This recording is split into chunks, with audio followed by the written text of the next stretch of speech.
My name's Krystal, and my mother was murdered last year. I was always obsessed with the dead, but the obsession got worse once she crossed over. Before she had died, I had already ghost hunted at some of the most haunted locations across the world. But ghost hunting is different for me now. Something's changed. It's personal. So join me and my paranormal diaries as I enter the doorway into the other side. Welcome to my paranormal podcast. Join me now. And this is a paranormal podcast for those of you that are brave enough to join the circle. And remember to always follow us on all of our social media platforms for more spooky content, including YouTube, TikTok, Instagram, and Spotify. And you can always find all of our links at ghostgirldiaries.com. Welcome back.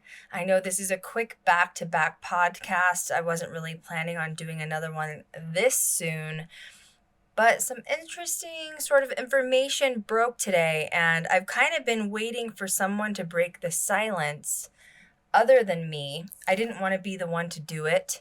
I've known about this behind the scenes for about a year now, and it just wasn't my place to break it.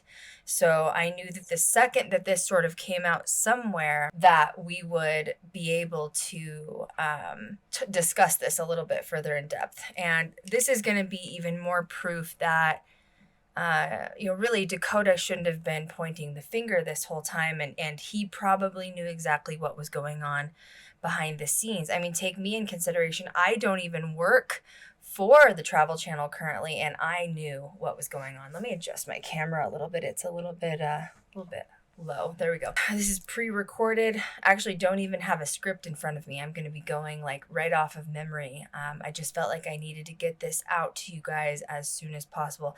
So this podcast will probably be less than 30 minutes, I assume.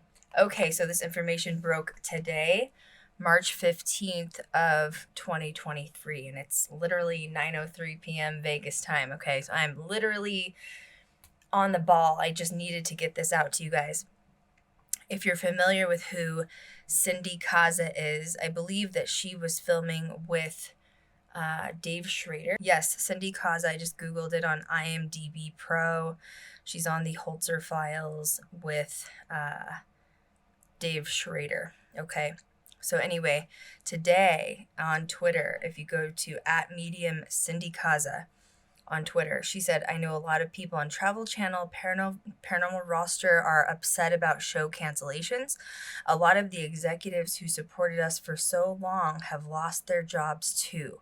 There's a lot more than us against them. Let's have some compassion."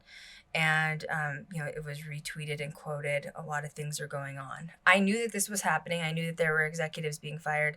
And this happens often when companies merge, right? So like last year in 2022, I believe it came out in like August or September, there was a notification that Discovery had merged with Warner Brothers and also HBO. Like you'll have to Google it to see all.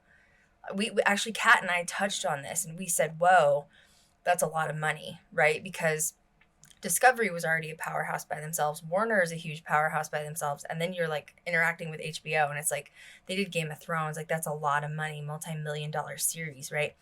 So there's a lot of money that's now being thrown into this big giant pool. They've now merged and become one. And oftentimes when that happens, they will go in and pretty much clean house. Okay. It's very common. I've seen this happen with production companies, with networks before. And I think what ended up happening, in my opinion, as like an EP myself, there was a lot of money that was lost during the pandemic, during COVID. I mean, everybody suffered at that point, right? Like we all were trapped in our houses, like it was a strange time of our life. And I think that ended up, a lot of these companies decided, well, rather than shutting down and like going bankrupt, we need to merge, was sort of the opinions behind it. And it really is a smart move because you're just kind of combining a bunch of money and a bunch of power. And now let's see what we can create. And in a way it's good, right? Because we have all these apps that we're paying for individually, like HBO Max and Discovery. And once these all merge, it's only going to be one app we're paying for because at the end of the day, that we can't pay for every single app out there, right? Like ends up being as much as cable. You might as well pay for cable. So when this was announced, and I believe Kat and I talked about it around September of last year, that this merger happened. It's a big merger. You know that you're going to be facing a lot of changes within the network. And I knew Travel Channel specifically was going to have a lot of changes. I do have friends on the inside, so I was predicting this. Last week, between a week and 2 weeks ago, I had seen on Twitter and heard that there was a lot of firing mishaps going on where a lot of people were losing their jobs. Sort of like how Elon went in and just kind of like, up, you're gone, we're done, parting ways, like what he did with Twitter. And it was a shock to the system to a lot of people. I saw some executive producers that I know tweeting about it. So I knew that this was going on. I just didn't want to talk about it until somebody broke it in the paranormal community. So shout out to Cindy Kaza for doing that for me, because now I feel like I can step forward and it wasn't me, that was the one that broke it. So, going back to Destination Fear, going back to Dakota, right? He was definitely aware that this happened. He was definitely aware in 2022 that Discovery merged with Warner Brothers, right? And you'd have to be dumb not to know that there's going to be people lose their jobs. That's just the way companies work when they take over, which honestly, that probably tells me in a way, Warner Brothers may even hold more supremacy over Discovery, because they were probably the ones that came in with the more money and said, okay, we're cleaning house, we're wiping house. Now, I know you're going to ask me a couple of things. One, if Dakota knew that this was happening, was he, could he have predicted that his show was going to be cut then? Absolutely, 100%. Anybody that had lower numbers in their previous season, so I know Dakota just did season 4, I'm talking season 3. Anybody that had lower numbers prior to that probably knew that they were going to be on the chopping block, unfortunately, especially after a merger. So he saw this coming a long time ago. And now it's even more shocking to me that now that the news has been dropped, that he was pointing the finger at Zach. Because this is even more proof that this had nothing to do with Zach. Honestly, this probably had more to do with Warner Brothers than even executives. Once again, remember what I said last time, the hierarchy in film, right? So, of course, you have Zach and Dakota, who are the executive producers of Destination Fear. Above that is the production company. Above that is Travel Channel. Above that is Discovery, which is the umbrella network. And above that now is the merger with Warner. So you're talking way, way high up in the chain. These are executives that probably don't even sit in on this said network of Travel Channel that made these decisions. And honestly, at this point, we should kind of be happy for Zach that he didn't get cut, right? Because he's an executive there. He's definitely not, he just was labeled an executive within the last 24 months, right? But he didn't get cut, probably because Ghost Adventures is so good. And so we also need to thank God for that, because our one good paranormal show that exists and the executive on it is still there. Thank God. Now, the question is, why would they cut all these people and why would they cut all these shows? I've actually been seeing the writing on the wall for a long time. Anybody that's in film, my production friends, even my friends that are in production in Vegas, even Kat, we've all been watching, Travel Channel put out paranormal shows like candy, very easily, right? Oh, another paranormal show. Oh, another paranormal show. And this has been going on for years. How many shows have we seen with new people and old people that just keep coming in for one season, getting canceled, one season, getting canceled? That's really bad turnover rate, right? You don't want a bad turnover rate. It's essentially like a regular job. Think about wherever you work. I don't know if that, if you work at a library or you work at a mall or you work for the city or the government, the question always is, is there a turnover rate? Which means either people quit all the time or get fired. Is there a high turnover rate? It's kind of essentially the same thing in film. Why would you want to put hundreds and hundreds of thousands of dollars into these one season shows that keep failing over and over again? Because now you're having a really high turnover rate of production and television production failure. And it's a lot of money. Remember what I said last time, Zach's show alone, and it's a documentary show. So if you're looking at comparing Zach's show to Game of Thrones, okay, Game of Thrones is a massive production. You can look up the numbers online. It cost millions and millions of dollars, not only for the cost of the actors, Jason Momoa, whatever his salary was, but also the production is expensive, right? You're talking about camera equipment, camera techs, you're talking about production, you're talking about set design, all that stuff costs. but it's kind of like pennies in comparison to a docuseries. Now, Zach definitely makes millions of dollars for sure per season, probably per episode at this point. However, documentaries are cheaper to make because they don't take renting out a studio and set design and all this stuff. However, they're still expensive, right? You're still talking about documentary equipment, and one lens for a camera starts at like $10,000. And most of the time you have multiple cameras and 4 or 5 lenses per camera. Like, I wish people got to see behind the scenes of what it takes to even make a documentary series, because it's interesting. I'm fascinated by it, which is why I went to film school, right? The cost of everything, just a single boom mic, like boom mic operator, everything costs. My point of this is, imagine being in Travel Channel's position, and they've had failed series after failed series after failed series. That's a lot of money and a lot of turnover. If you're adding up all of these failed series, and that can include all of, Jack Osborne's series, although I think that Jack Osborne uses his dad's money to pay for everything. I think Ozzy pays for everything. But still, even if Ozzy is paying for it and it's failing, it still doesn't make the network look good. Do you know what I'm saying? Because it looks like a high turnover rate. So now you're talking about like Kesha, her series got canceled after 1 season. You know what I mean? Like, all of these really bad shows just keep getting canceled because the executive producers just keep approving everything coming through, and they're not good. Let's just be honest, they're not good. And that's also why you're not getting good camera equipment like Zach, and you're not getting good camera techs and camera operators and people on set that know what they're doing, because Zach's really the only EP that understands paranormal film, right?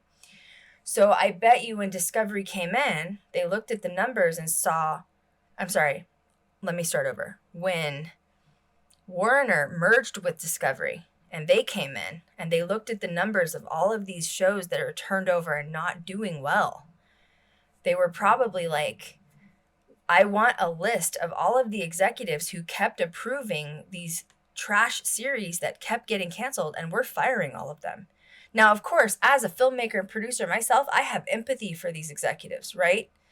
Like, I'm not saying they're shit executives just because they got fired, but I am saying that they were not thinking as they were producing all of these films and all this production. And it was thousands and thousands of dollars, hundreds, millions, probably in the millions of dollars that was wasted. And now that Warner's coming in, they're like, no, we're not going to do that again. Anybody that just kept approving shit shows, we're just going to get rid of. And so it sounds like they went in and practically wiped everybody out. Zach was not one of them. Honestly, I think it needed to happen. Let's be real. We've all been talking about Travel Channel gets made fun of, right? It's not a travel show, or it's not a travel network anymore. It's all about ghosts and paranormal, which I don't see the problem in that, but they are not, let's just be honest. There's a stark difference between the production value of how Zach shoots his content and why it's so successful versus the camera equipment and the way Destination Fear was shooting their content.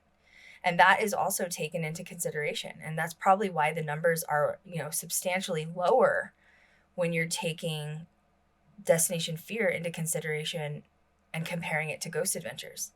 The production value is lower. I can't tell you whose fault that is. I wasn't there for those negotiations. Really, that's about it. Like, I can pretty much wrap this podcast up at this point. This is more proof to me that Dakota shouldn't have been going on this rampage like he has been and blaming Zach. He knew that this was coming. He saw this coming, and he definitely knew this had nothing to do with Zach. So I think that at even more of a standpoint, understanding the merger that happened, which you're more than welcome to Google it and research it yourself. It's Discovery merging with Warner Brothers. It kind of makes Dakota look like an idiot.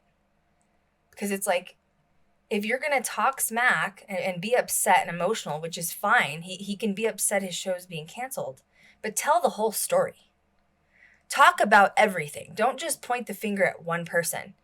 And I want you guys to understand, when I talk about negotiations and I talk about, when I've gone in with these networks and you sit with these executives and you negotiate your series, 99% of the population would not be able to handle it, because you're talking about, you're negotiating with millionaires, these important CEOs, these high ups in the chain. They're scary. They're scary people.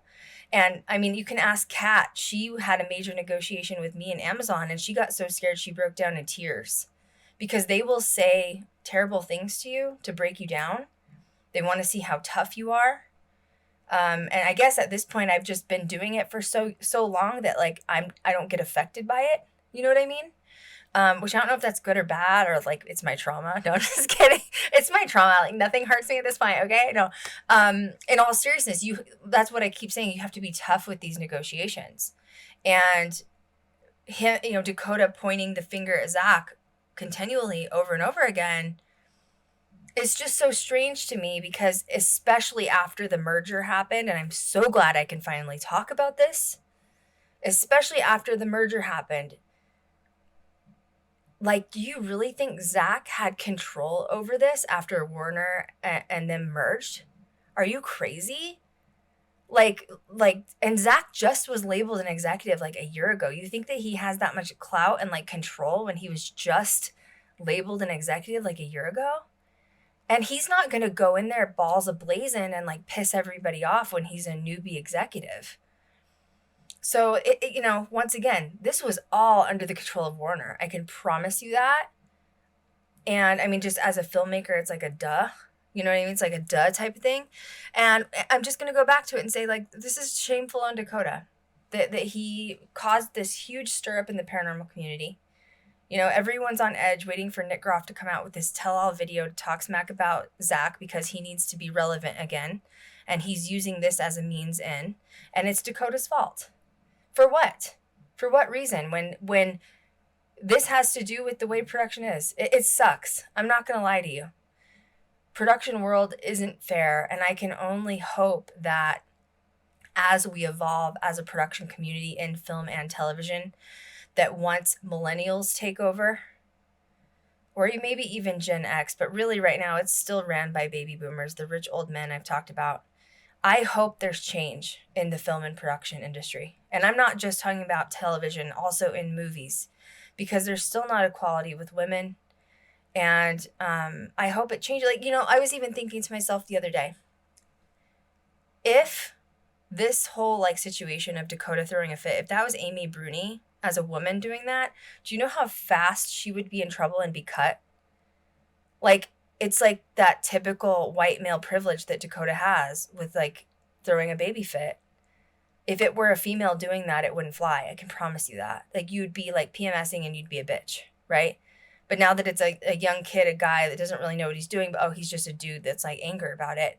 It's the imbalance of the film world that I really hope that eventually more women step into the industry of not only paranormal, but also film, because we're the only ones that are going to be able to change it.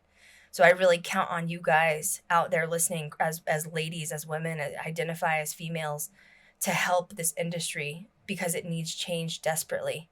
And I can't do it alone. And that's why I was a catalyst, and I used my old channel to educate and not gatekeep. I wanted everyone to understand how it works. I've never gatekeeped, because it's going to take more than me as a movement to do this.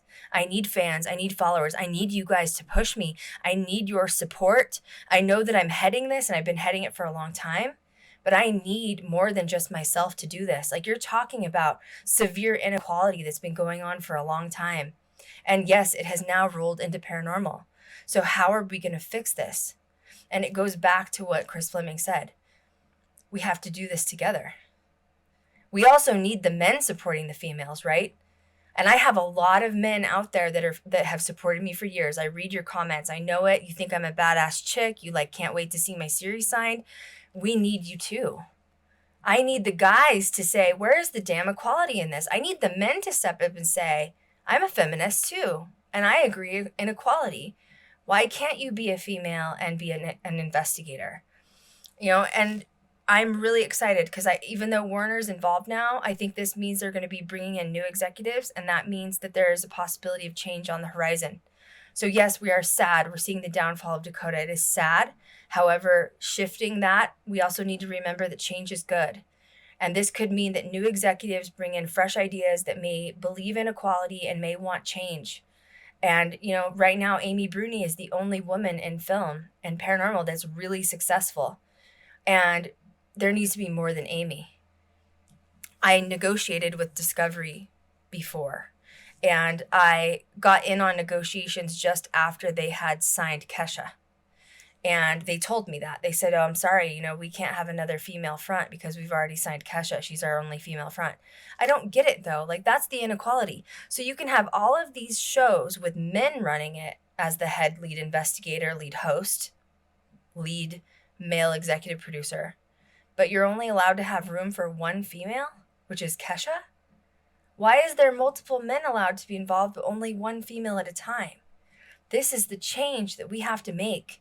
But we have to support each other as a community. And it's not even about just female investigators. If you guys are desiring and wanting to see better film quality and better paranormal shows, the only way we're going to do it is if we come together and do it together. This separation that we're doing, this exposing of each other, tearing each other down, isn't going to work. And I'm telling you right now, from somebody who has done these negotiations for so long, and I've negotiated with some really terrible networks. Let me be honest with you. There are some people out there I'll never negotiate with again. And I promise you that, okay? But let me tell you what. Travel Channel isn't one of them. They're really good. And I think even after this merger, they'll be better. And I need you to remember that the reason Zach is so successful is because he's the only one that knows what he's doing. Which is why I'm trying to teach you guys that, so that you can also become filmmakers, so he doesn't have to be the only one. I don't think he's necessarily gatekeeping it. It just wasn't on his path like me to teach you guys and to share that information, so you have me. And I'm not just talking about women watching me and learning from me. You guys can learn from me too with film, right? That's why I was doing all those film lessons on my old paranormal channel. I want to teach you. I'm here to help you. I'm not here to gatekeep it. It's silenced, it's hidden, and it's rare when you understand paranormal television and film and documentaries.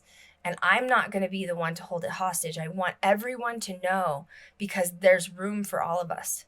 We don't have to tear Zach down in order for the rest of us to succeed. I can promise you that. The last thing that I kind of just wanted to mention too was, reading Cindy Kaz's message. She says, a lot of executives support us for so long. It's a mentality like, let's not use us against them. Let's have some compassion. That's Cindy Kaza also trying to put Dakota in his place. So there's been a lot of people unite behind Zach than just Nick Groff going against him. So I need you guys to remember that although they're not saying I stand with Zach, this is what they mean. Okay? Like, we have to support him too. He is the head EP right now in the industry. And he's not the bad guy. But he's the only one that's highest up in the chain command. And why do you want to pick a fight? Just do the work yourself. If you want to get where Zach is, then work as hard as he did. What do you think I've been doing for 10 years? And the last thing that I really want to mention is that Dakota did release another statement in his Facebook private group. And I'm going to read it. And it sounds like he had it sounds like he did a 360, sort of changed his tune, which is interesting to me because it makes me wonder if, I personally think he's calmed down, but I also think that legal probably had a serious conversation with him. And I hope that it worked because he doesn't want to get an attorney involved. I don't think he'll be able to afford to fight Warner Brothers against them. He needs to really get in control of himself. So this was the statement that Dakota said. Regardless of what lies ahead for Destination Fear, we want to say that the network treated us amazing over the years. They gave Destination Fear a home, gave us a start and a platform, and created a space for all of us to cross paths and meet. So many great people have had the opportunity to work with us. Without Travel Channel and Discovery Plus, we would never have the DFAM family. So let's be thankful and grateful. Let's continue to grow the foundation, grow as a family, and keep moving forward. If one door closes, another will open. I hope that he learned his lessons through this. That's my opinion on that. Because he has certainly caused a stink, and it's still not done. It looked like Dakota posted a photo that he's going to be releasing some behind-the-scenes message. I don't know what he's going to say. He released that on Instagram. And a lot of people are still provoking Nick Groff to come forward with a, quote, tell-all podcast or video. And he says he's going to do it. And I just really think it stinks that it's going to give him the relevancy that he needs to make a comeback. And I'm not saying he's the enemy. I'm just saying he's not the hero. And I think that we all need to get along with each other and cut the bullshit and try to make this paranormal community what it needs to be and what it should be by now, both professionally and personally. Because you're right, you're damn right. It's 2023, baby. We should have more than one good show out there to watch from Zach, and there is room for all of us. Let me tell you what, these networks, they have millions of dollars. They have plenty of money. There is room for all of us to grow. There's room for all of us to be as successful as Zach. We just have to work for it. And you have to know your shit with film. So start learning now. Start getting on YouTube. Start teaching yourself. Get a documentary shot and buy some good camera equipment and submit to some film festivals and put your stuff out there on social media and start getting noticed, okay? And it's going to take a village for this to be reunited, and we have to do it together. And Dakota, if you're listening, I love you, buddy. And I hope you learned your lesson, and I hope that you never throw a fit like this again, because that was embarrassing. And you really you need to do some shadow work and get some therapy to control that inner child wound that you have, that you had to like shoot arrows at everybody. And just remember that there's 3 sides to every story: your side, their side, and the truth. And that's why I like to play devil's advocate in a lot of my podcasts and negotiations. And I think you guys know that about me for so long. I like to take this side and I like to take that side, and then I like to give my opinion on it. And I'm going to call a spade a spade. I'm going to agree or not agree, because that's just who I am. I don't have anything to hide. I wear my heart on my sleeve. I'm very authentic with you guys. But I hope that Dakota is salvageable for at least another network. Not necessarily with Destination Fear, but I hope he didn't cut his throat too badly, because I really don't want to see anyone fail. I really don't. But this whole going against each other, and Nick Groff needs to take a seat too. He needs to go get some therapy and do some shadow work too, because he had a lot of success with Ghost Adventures, and he needs to look in the mirror and take accountability for what he did as well. We don't need to keep exploding the paranormal community apart, because these celebrities in our life, Nick Groff, Zach Bagans, Jason Hawes, Grant, Amy Bruni, they are the celebrities we look up to as a community. And when they act like idiots, we will replicate it as a community. And that is the problem. And that's where it has to stop. They are on a pedestal that everyone's watching for such a small community, and they need to act like adults, because if they go after each other, then all the little paranormal groups are going to start going after each other, right? There were communities and paranormal groups in Colorado that would be like, oh, you can't investigate in Black Hawk because that's where my team investigates. You're not allowed to go to that cemetery without this team. Oh, come on. Do you own this? You own the damn cemetery, mofo? No, you don't. You don't own the goddamn cemetery. The city does, so shut the hell up. We're not going to start gatekeeping locations. Get the hell out of here. We're going to support each other is what we're going to do. We're going to change some shit right now, starting right now. And we're going to start making positive movements, because that's the only way we're going to succeed. Thank you guys so much for listening. Thank you for the opportunity to have this short podcast. I'm so glad I'm pre-filming, because I didn't have to go live. So this is all meant to be, right? I could get on here, hop on, do a little podcast, and now I'm going to export it and get it on everywhere for you guys. Leave us comments. Please make sure that you're supporting both the podcast and the YouTube channel. We're making a new YouTube channel that's all new content. So please help us boost it by sharing, liking our videos, commenting down below. If you like us on YouTube, make sure you also download the podcast. Just keep helping us boost numbers so that we can keep growing. And I love you guys. But let's make some positive change here. Come on, let me be the catalyst for getting rid of this bullshit, because I'm tired. It's been 10 years of negotiation. I've probably worked the hardest, and I'm still not signed, and I'm tired. And I'm tired of the bullshit, okay? Let's just get this going. I love you guys. Make sure you download us. Find all of our social media at ghostgirldiaries.com. And as always, we will catch you guys next time. Good night, guys.